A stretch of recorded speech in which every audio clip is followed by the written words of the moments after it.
Hello everyone, welcome to আহারে বাংলা রান্নাঘর। আজকে আমরা তৈরি করব সয়াবিনের পকোড়া। এর জন্য চাই সয়াবিন। আমরা গরম জলে সয়াবিন বড়িগুলিকে 10 মিনিট ভিজিয়ে রাখব।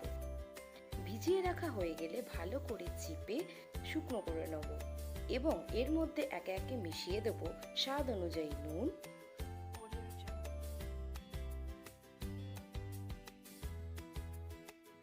লঙ্কার গুঁড়ো,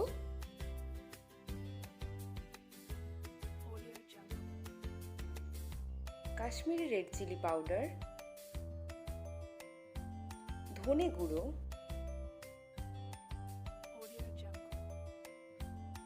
গরম মশলা গুঁড়ো,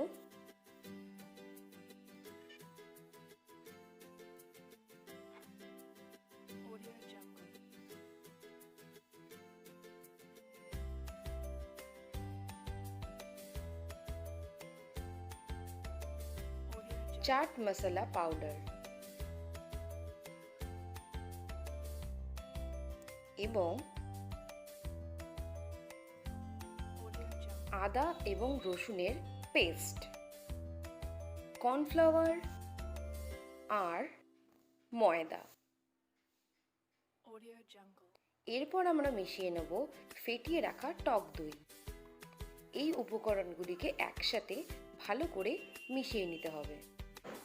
মেশানো হয়ে গেলে আমরা এর মধ্যে আবার অ্যাড করব টমেটো সস, যেটা কিনা জল দিয়ে একটু ডাইলেট করা থাকবে।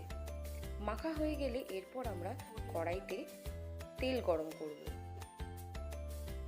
তেল ভালোভাবে গরম হতে হবে।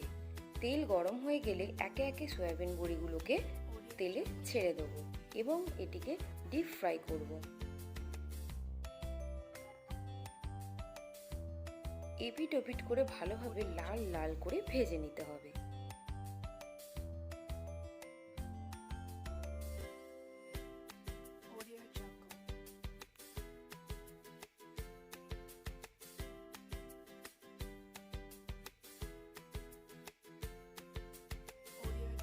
ভাজা হয়ে গেলে একেবারে মুচমুচে করে ভাজা হয়ে গেলে আমরা তুলে নেব এবং একটি আলাদা প্লেটে রেখে দেব।